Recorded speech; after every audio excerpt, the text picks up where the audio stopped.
છેલ્લા ઘણા સમયથી આપણે જોઈ રહ્યા છીએ કે ઠાકોર સમાજે જ્યારથી બંધારણ બનાવ્યું છે ત્યારથી વિવાદો છે તે સંભાળવાનું નામ નથી લઈ રહ્યા. ગબ્બર ઠાકોર વાળો જે આખો વિવાદ છે તેમાં પણ દંડ કરવામાં આવ્યો હતો, તેને નાદ બહાર કાઢવામાં આવ્યા. પરંતુ હવે ક્યાંક ગબ્બર ઠાકોર છે ઢીલા પડ્યા હોય તેવું તેમણે એક વિડીયો મૂક્યો છે અને તેમાં અનેક ખુલાસા કર્યા છે. નમસ્કાર, BS9 TV ન્યૂઝમાં આપની સાથે હું ભગવતી વિશાવડિયા. ઉત્તર ગુજરાતના લોકગાયક અને સામાજિક વિવાદોમાં ઘેરાયેલા ગબ્બર ઠાકોરે તાજેતરમાં એક વિડીયો જાહેર કરીને મોટો ઘટસ્ફોટ કર્યો છે. સમાજ દ્વારા નાદ બહાર મૂકવાની હિલચાલ બાદ ગબ્બર ઠાકોરના તેવર નરમ પડ્યા હોય તેવું જણાઈ રહ્યું છે. તેમણે વિડીયોમાં સ્પષ્ટપણે જણાવ્યું છે કે જો તેમનામાંથી કોઈ ભૂલ થઈ ગઈ હોય, તેમનાથી ભૂલથી પણ જો કોઈ ભૂલ થઈ ગઈ હોય તો તેઓ સમગ્ર સમાજની માફી માંગવા તૈયાર છે. સાથે તેમણે કહ્યું છે કાવતરાનો આક્ષેપ લગાવ્યો છે અને કહ્યું છે કે સમાજના 5 લોકોએ તેમની વિરુદ્ધ કાવતરું ઘડ્યું છે અને તેમને જાણી જોઈને નિશાન બનાવવામાં આવ્યા છે. તેમણે સમાજના અગ્રણીઓને વિનંતી કરી છે કે સત્ય જાણ્યા વગર કોઈ નિર્ણય ન લેવામાં આવે. આ વિવાદમાં તેમણે બનાસકાંઠાના સાંસદ ગેનીબેન ઠાકોર અને અલ્પેશ ઠાકોરનો ઉલ્લેખ કરતા કહ્યું કે પહેલા તમે બંને ભેગા મળીને નક્કી કરો કે શું સાચું છે. તેમણે દાવો કર્યો છે કે ડીજે વગાડવા જેવા મુદ્દાઓ પર નેતાઓ પોતે સ્પષ્ટ નથી, જેના કારણે કલાકારો અને સમાજ વચ્ચે ગેરસમજ ઉભી થઈ રહી છે. શું કહી રહ્યા છે ગબ્બર ઠાકોર, તેના પર નજર કરીએ. પહેલા તો બધાને જય બાબા રે. એક રિક્વેસ્ટ છે, એક રજૂઆત છે અને મારા વિચાર છે. આ એક સલાહ નથી. તો કહેવા માંગુ છું કે ગેનીબેન એમ કે છે કે ડીજે બિલકુલ વગાડવાનું નથી. અલ્પેજી સાહેબનું કહેવું એવું છે કે ઘરે ડીજે વગાડો. તો કોઈને નાત બહાર કાઢવા જવા માટે મિટિંગ કરવાની જરૂર નથી, કોઈના કંડડ લેવા જવાની જરૂર નથી. તમે બધા ભેળા થો, કોઈ બી સારા નિર્ણય લો વ્યવસ્થિત રીતે, તો બંધારણનું પાલન પણ ખૂબ આગળ જાય અને આવું બધું ના થાય. ચંડીસરમાં પણ લાઈવ પ્રોગ્રામ થયો છે, તમને બધાને ખબર જ છે. તો એ ટાઈપનું એક સારું આયોજન કરો તો બંધારણનું ખૂબ પાલન થાય. અને ન્યાયની વાત કરીએ તો એક મોટું ષડયંત્ર રમણું છે મારા પાસે. અત્યારે બી કહું છું, અમારા ગામમાં પણ બહુ મોટો વિખવાદ થયો છે. હવે સોગના ઉપર વાતો આવી ગઈ છે. અને બીજું કે સાહેબનું કહેવું એવું છે કે ડીજે વગાડો, બેન કે ડીજે મત વગાડો. તો એક સમાજમાં પણ બહુ સમાજને શું કરવું એ પણ નિર્ણય નથી. અથવા એક દિલથી મારા વિચાર પ્રમાણે રજૂઆત છે કે ડીજેમાં 5-6 હજાર ખર્ચો થતો હોય તો 15,000 રૂપિયા લંકાવાળા પણ લેતા હોય છે. એના વિશે કોઈક વિચારો. આપણે નિયમો એના માટે કરેલા છે, બંધારણ એના માટે કરેલું છે કે ખર્ચા ઓછા કરવા માટે. તો ડીજે કરતા ખર્ચો પણ એના પણ અંદર વધી જાય છે. અને આપણે સમાજની માફી માગી લઈએ, આપણે કશું વધો નથી. આપણે કોઈ નેના બાપના નહીં થઈ જતા. એક બીજું પણ દંડ થાય તો જે ઘર ધણી છે, જેના ઘેર લગ્ન હતા એ વ્યક્તિ થાય નાત બાર જાય અને એ વ્યક્તિને નાત બાર મૂકવો જોઈએ. કદાચ એ વ્યક્તિ દંડ ના હાલે.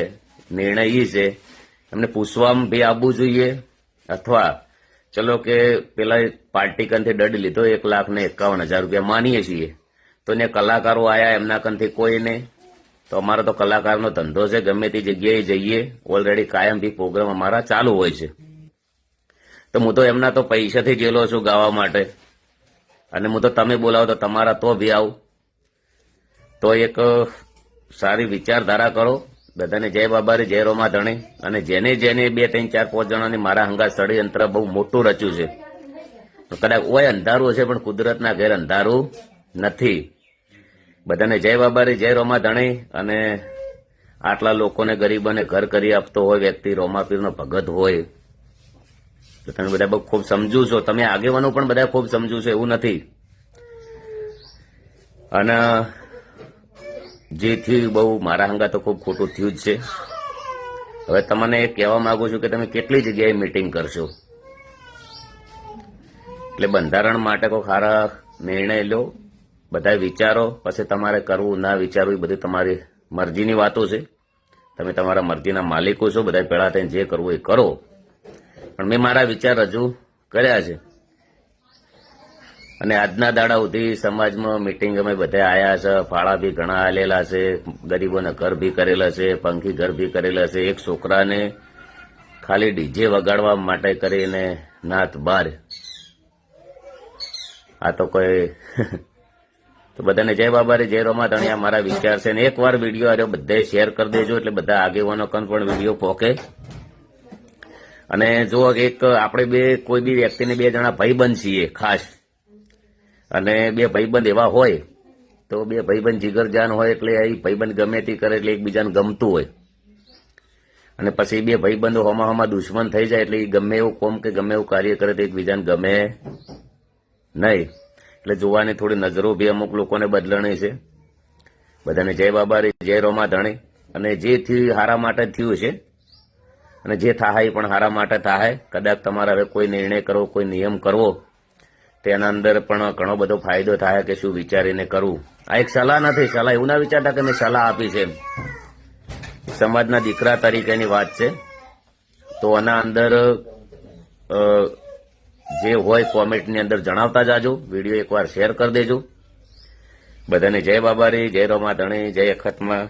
ક્યાંક છે ગબ્બર ઠાકોર છે તેના તેવર છે હવે નરમ પડી રહ્યા છે. તેઓ આક્ષેપ કરી રહ્યા છે કે તે કોઈ ષડયંત્રનો ભોગ બન્યા છે, પરંતુ હવે એ જોવાનું રહ્યું કે તેને સમાજ માફી આપે છે કે કેમ. ફરી એક વખત જે નાદ બહાર કરવામાં આવ્યા હતા ફરી તેમને નાદમાં ભેળવવામાં આવે છે કે કેમ, તેઓ કહી રહ્યા છે કે અલ્પેશ ઠાકોર અને ગેનીબેન છે બંને પેલા સ્પષ્ટ કરે કે ડીજે વગાડવાનું કે કેમ. તેઓ બંને અસ્પષ્ટ છે તેવી તેમણે વાત કરી છે. એટલે સમગ્ર ઘટનામાં હવે જોવું રહેશે કે નવો વળાંક શું આવે છે.